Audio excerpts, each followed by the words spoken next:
ازيكم؟ وحشتوني كتير كتير. النهارده بقى هنعمل البيتزا باسهل طريقه، يعني هنعمل بيتزا باسهل طريقه بدل ما نشتري كل حاجه من بره. لا، هنمشي خطوه خطوه وهنعمل احلى بيتزا ان شاء الله النهارده. اول حاجه انا معايا كيلو وربع من الدقيق، ده كيلو وربع. هكون مجهزه الدقيق بتاعنا معانا، وهكون مجهزه ميه معايا، تكون ميه دافيه، ما تكونش ميه سخنه ولا ميه ساقعه، ميه دافيه علشان خاطر العجينه تخمر، علشان انا عايزاها يعني تطلع معايا النهارده زي العسل. خليكم معايا لاخر الفيديو، ما تروحوش في اي حته، علشان خاطر هنبتدي ان احنا نعملها، وامشوا معايا خطوه خطوه، وهنعمل اسهل بيتزا فوق ما تتخيلي. وطبعا هكون مجهزه، انا ما عنديش خميره فوريه. طبعا انت عندك خميره فوريه حطي 1 باكت، انا عشان ما عنديش هي هحط الخميره دي خميره بيره اهي. هوريكم هعملها ازاي دلوقتي. وهكون مجهزه معايا كيس بيكنج باودر اهو، كيس بيكنج باودر اللي هشتغل بيه النهارده. بس اول حاجه هعملها هي هجيب ميه دافيه نص كوبايه بالشكل ده، وهبتدي اجيب حته الخميره بتاعتنا دي خلاص اهي كده جهزتها معانا. هبتدي بقى انا اديها التقليبه بتاعتها دي كده ادوبها. اهم حاجه ان هي تدوب معانا علشان دي عامله زي القطه، فما ينفعش ان احنا نسيبها. هنبتدي ان احنا نعملها كده.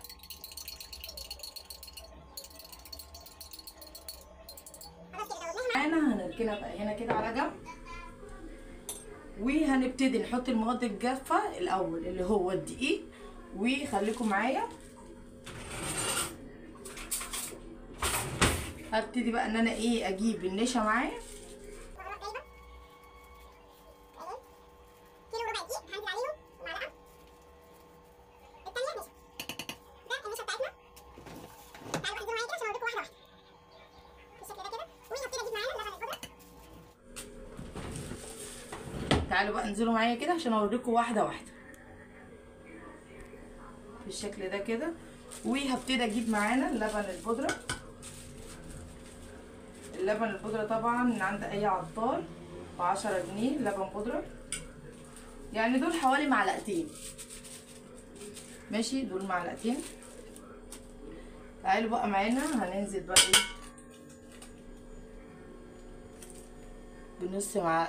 بنص معلقه من الصغيره ملح.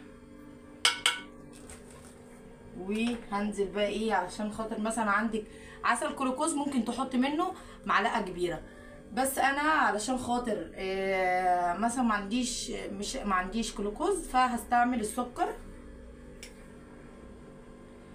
هجيب معلقه كبيره كده،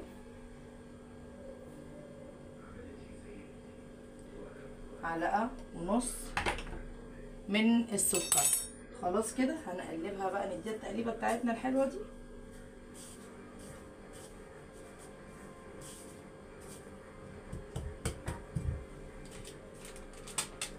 انتوا عارفين الساعه كام دلوقتي؟ قسما بالله احنا هي دلوقتي يعني بعد العشاء. المفروض الاكل ده كان جاهز من الصبح، بس انا اتاخرت في حاجات تانية كتير، عملتها متاخر.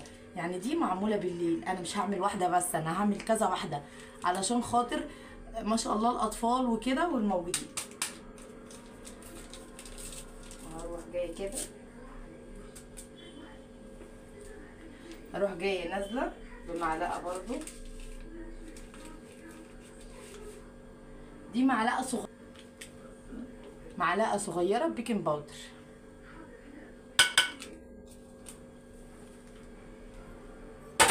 وهديها التقليبه بتاعتنا.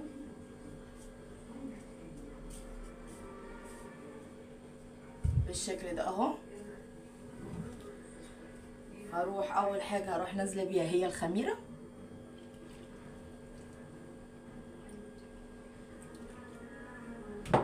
وهبتدي ان انا اجيب ميه الناحيه دي كده، وابتدي ان انا انزل تقليب.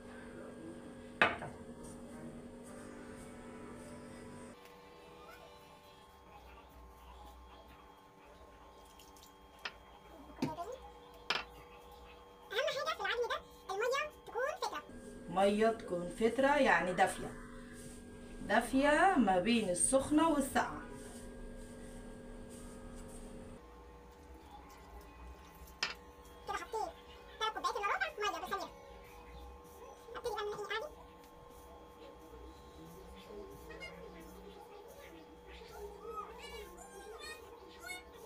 اقول لك برضو على تركايه حلوه قوي هعملها وانا بعجن دلوقتي، بس خليكي معايا.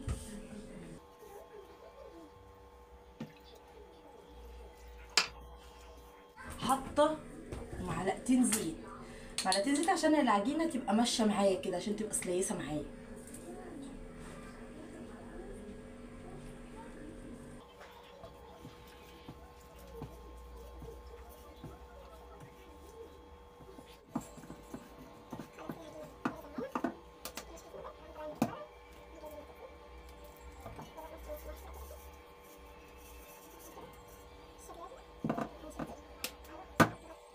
تروح جايه اي ستريتش، او ممكن لو ما عندكيش ستريتش ممكن تحطي فوطه او قماشه عليها هتخمر برضه.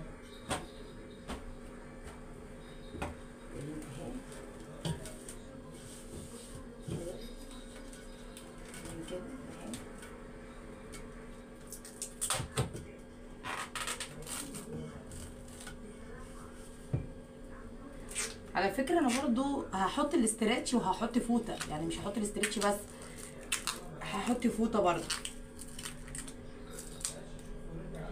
علشان خاطر المفروض ان انا كنت اعملها وتقعد ساعتين، يعني اقل حاجه ممكن تسيبيها هي ساعتين، علشان خاطر يعني ايه العجينه تخمر وتبقى حلوه،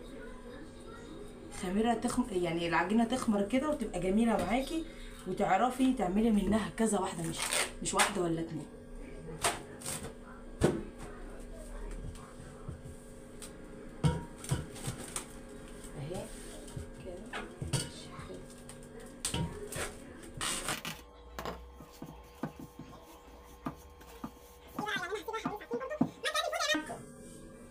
هسيبها برضو ساعتين وارجع لكم تاني، بس قبل ما اسيبكم هوريكم ازاي هعمل برضو الكاتشب معاكم. العجينه عملناها، هنجهز بقى الحاجه بتاعتنا، الحاجات اللي احنا هنحطها على البيتزا، وهنعمل معاكم الكاتشب. خليكم معانا واحده واحده، ما تروحوش في اي حته عشان هنعمل كل حاجه. يعني استنوني دقيقه واحده وارجع لكم تاني. ونسيت اقول لكم حاجه قبل ما اروح الثانيه دي وارجع لكم. انا استعملت قلت لكم في الاول 3 كوبايات الا ربع بال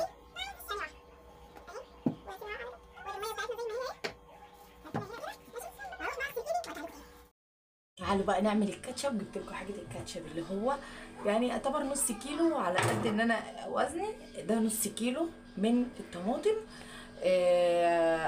ده نص كيلو من الطماطم. يلا بينا نعمله بسرعه عقبال ما العجينه تخمر. اول حاجه انا جبت نص كيلو طماطم، هجيب الحله وابتدي ان انا اقطعها قطع كده.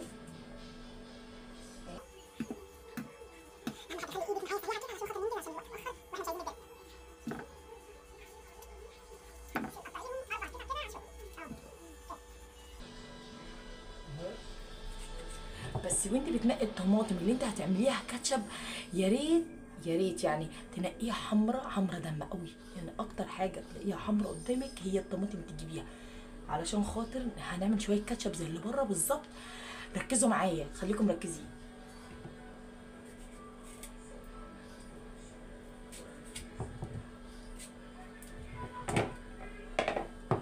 وخلاص كده بقى هنحطهم على النار من غير ما نحط نقطه ميه، بس هنوطي عليهم الاول، اول ما ياخدوا اول غلوه، وبعد كده هنروح موطيين عليهم. هحطهم على البوتاجاز اللي ورايا دون اللي انتوا شايفينه المعفن ده، وهروح راجعه لكم تاني. خليكم معايا. تعالوا بقى، انا جهزت كده حاجه البيتزا. تعالوا بقى عشان نخرطها. جهزت معايا كام واحده قرن فلفل، 5 فصوص فلفل، وهبتدي ان انا احط 4 حبايات من الطماطم وقرنين فلفل مش هشاطين، عشان انا بحب الحاجات الحراقه، فهعمل لي واحده ايه مع نفسي كده.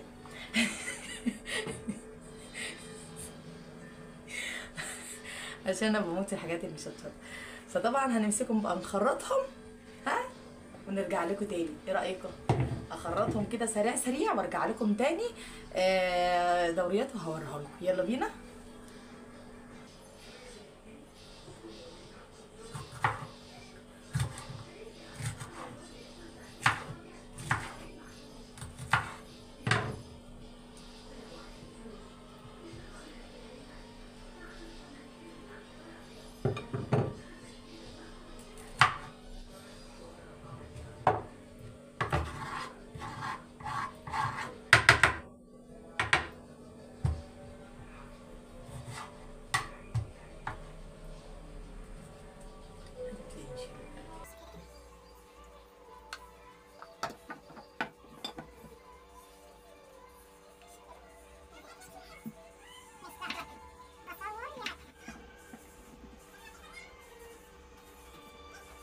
شايفين انا جبت ده لانشون، قطعته قطع صغيره زي ما انتم شايفين كده. وجبنا ب20 جنيه زيتون، يعني من ده على ده. هو ده كان عندي، كنت عامله منه قبل كده بيتزا. لو انتوا شفتوا الفيديو كنت عامله قبل كده بيتزا، ولما فاض حطيته في الفريزر زي ما انتوا شايفينه كاني جايباه طازه بالظبط. بس يعتبر ان هما ب20 جنيه مش اكتر، عشان انا اخدت منهم كتير بالشكل ده اهو. يبقى كده الحشو معانا جاهز، اللي هو فلفل، فلفل رومي، طماطم، فلفل حار. لو انت مش عايزه فلفل حار ما تحطيش، ده اختياري مش اجباري. ومعانا زيتون اللونين بتوعه الاسود والاخضر، ومعانا لانشون. طبعا تقدري لو انت مثلا معاكي فلوس تقدر ان انت بدل اللانشون ممكن تحطي اي حاجه تانية، ممكن تكتري الجبنه الموتزاريلا. طبعا انا جايبه كيس صغير هوريه لكم، خليكم معايا. طبعا هو الكيس ده بس اللي احنا هنستعمله في الجبنه الموتزاريلا في البيتزا بتاعتنا النهارده. هنستعمله في البيتزا اللي احنا هنعملها كلها. هنعمل لنا كام بيتزايه ماشي. والحاجه بتاعتنا دي معانا اهي، خلاص كده كل حاجه بقت جاهزه معانا. فاضي بقى دي مش جبنه موتزاريلا بس، انا جايبه الكيس اللي هو مخلط جميع الجبن، مش جبنه واحده بس. لو باينه في الكاميرا هوريه لكم دلوقتي برضو، افتحها واوريها لكم. احنا هنشتغل بيها النهارده. طبعا لو انت عندك جبنه موتزاريلا بس تقدري تحطيها، لو ما عندكيش ممكن ما تحطيش. مش هي اساس البيتزا جبنه موتزاريلا، بس لو انت مش مقتدره ما تحطيش. خلينا يعني نمشي باقل التكاليف. هيبقى كده كل حاجه معانا جاهزه، فاضل لنا العجين. تعالوا بقى اوريكم وهو بيخمر. بسم الله الرحمن الرحيم. بصوا ده وكده، يعني هو كده لسه يعتبر مخمرش قوي برضو زي ما انتم شايفين. احنا تخمر براحتها، انا هسيبها ساعتين. عارفين يعني ايه ساعتين؟ عدوا كده على ايديكم وشوفوا بعد ساعتين العجينه دي هتبقى عامله ازاي. بسم الله ما شاء الله. وبكده نكون جهزنا كل حاجه معانا، والكاتشب بتاعنا معانا على النار. يبقى كده كل حاجه خلصانه. يا دوبك الكاتشب اول ما يستوي هقول لكم هنعمل ايه، وتركات حلوه وبسيطه زي بتوع المحلات. وهنطلع ان شاء الله باذن الله النهارده احلى بيتزا من ايد ياسمين. بس خليكم معايا لاخر الفيديو، ما تروحوش في اي حته، وركزوا معايا علشان خاطر نعمل البيتزا زي اللي بره بالظبط. يلا بقى ونسمي الله. بعد ساعتين بالظبط تعالوا بقى لما نشوف العجينه بتاعتنا بقت عامله ازاي. بسم الله ما شاء الله زي ما انتم شايفين قبت ازاي، الاسترتش اللي انا حطاها عليه قب ازاي. تعالوا بقى اوريكم العجينه بقت عامله ازاي. بسم الله الرحمن الرحيم. بسم الله الرحمن الرحيم. زي ما انتم شايفين، شايفين العجينه؟ ها شايفين العجينه؟ ولا اي حركات ولا اي. دي بقى نشيل ده. بسم الله الرحمن الرحيم. زي ما انتم شايفين العجينه بقت قد ايه. بسم الله ما شاء الله اهي. هنبتدي بقى ان احنا اهي كده نبرمها كده عشان نعرف نقطعها كويس بالقطع اللي احنا عايزينها.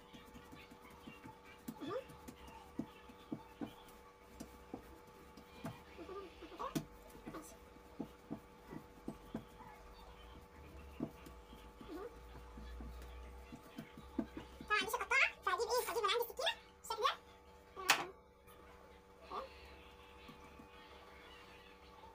هنا كده. بس هي كبار قوي. بس هنفرد ونشوف لقيناها جبناها. هروح ايه؟ قطعنا. هنجيب بقى شويه دي كده. نفرد اهي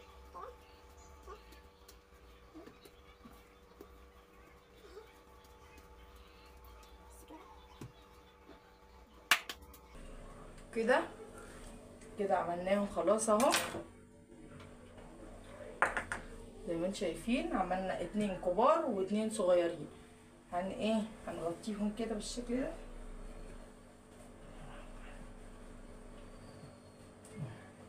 هنغطيهم كده لمدة 5 دقايق، ونروح جايين راجعين لهم تاني 5 دقايق ونرجع لهم تاني. 6 دقايق كمان، مش 5 دقايق، سبتهم 10 دقايق. هنبتدي بقى ان احنا نشتغل فيهم. بس اول حاجه بكون مجهزه معايا الطبق الدقيق، هنقلهم الناحيه عشان الكاميرا جايبه هنا بس.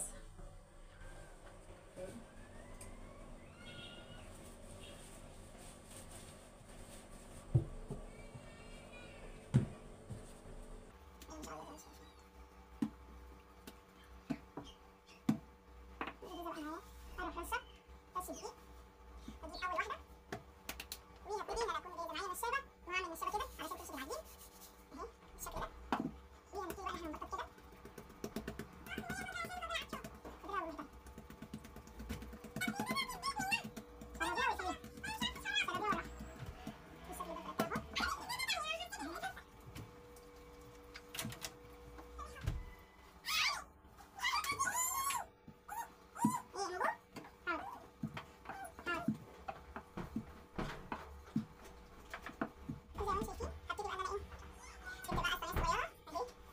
ده ابتدي بقى اجيب فيها شويه دقيق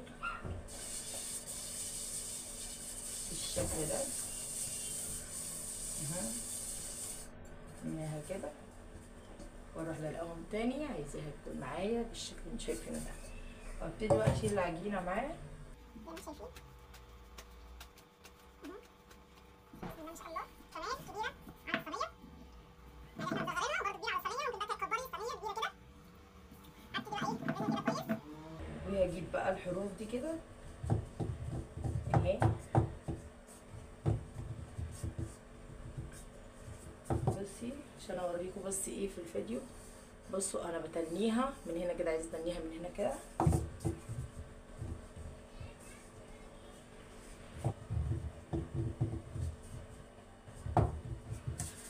وبكده خلصناها اهي. ممكن بقى بدل مثلا ما انا بلفها على الفاضي كده، بلف الطروف على الفاضي، بتروحي حاطه فيها جبنه موتزاريلا او اي جبن انت بتحبيها، ممكن تحشيها في الاطرف دي هنا كده، تروحي حاشيها فيها. تعالوا بقى نعمل اللي بعدها وبعد كده نجهزهم كلهم مره واحده مع بعض.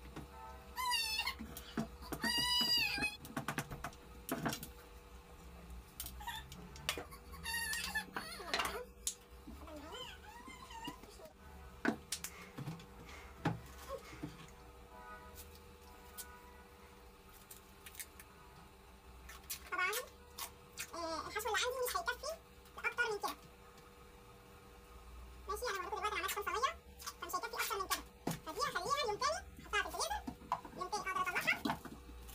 ماشي بعملها هيبقى لفه حلوه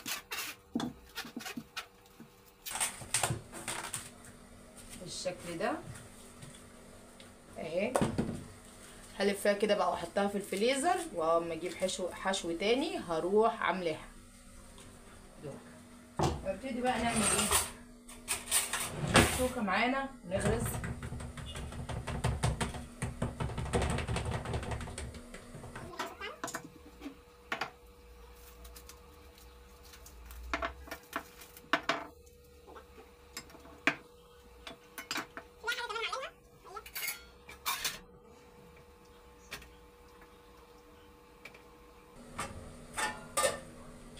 ان جبت شويه من الكاتشب اللي انا عاملاه ماشي، وهبتدي ان انا انزل بيهم كده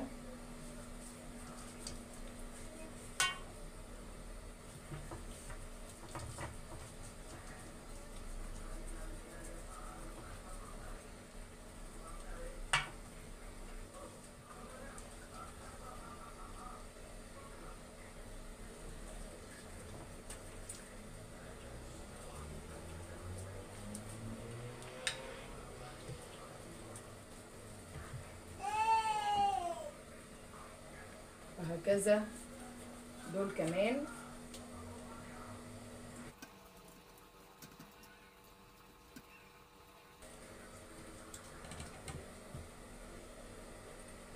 طبعا لو ما عندك معجون طماطم تقدري تحطيه بديل للكاتشب، او ممكن انا حاطه كده توم وحاطه كل حاجه اللي انا عايزاها ان انا هاكل منها الكاتشب وهحط منها على البيتزا، يعني 2 في 1. وبكده خلصتهم كلهم. هبتدي بقى ان انا ايه انزل كده بايه بكم.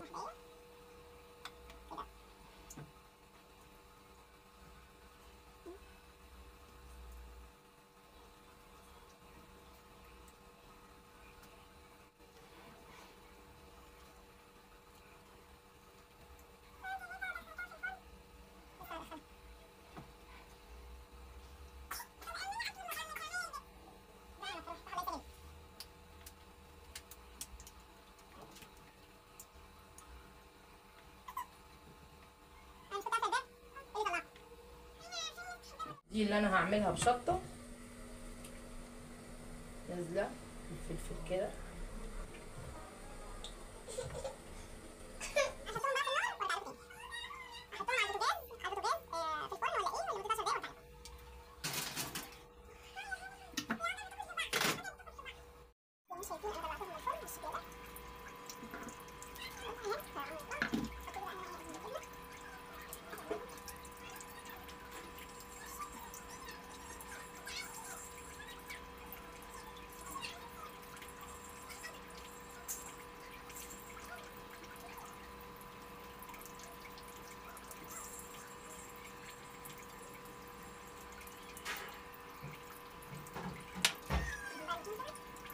وكده خلصناهم الشكل اللي انتوا شايفينه الجميل ده اهو.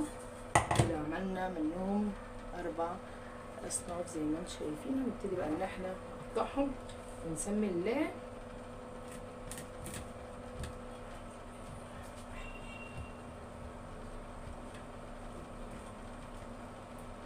كده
وبكده بقى خلصنا الفيديو بتاع النهارده. ان احنا عملنا البيتزا، عملنا 4 صواني بيتزا زي ما انتوا شايفين.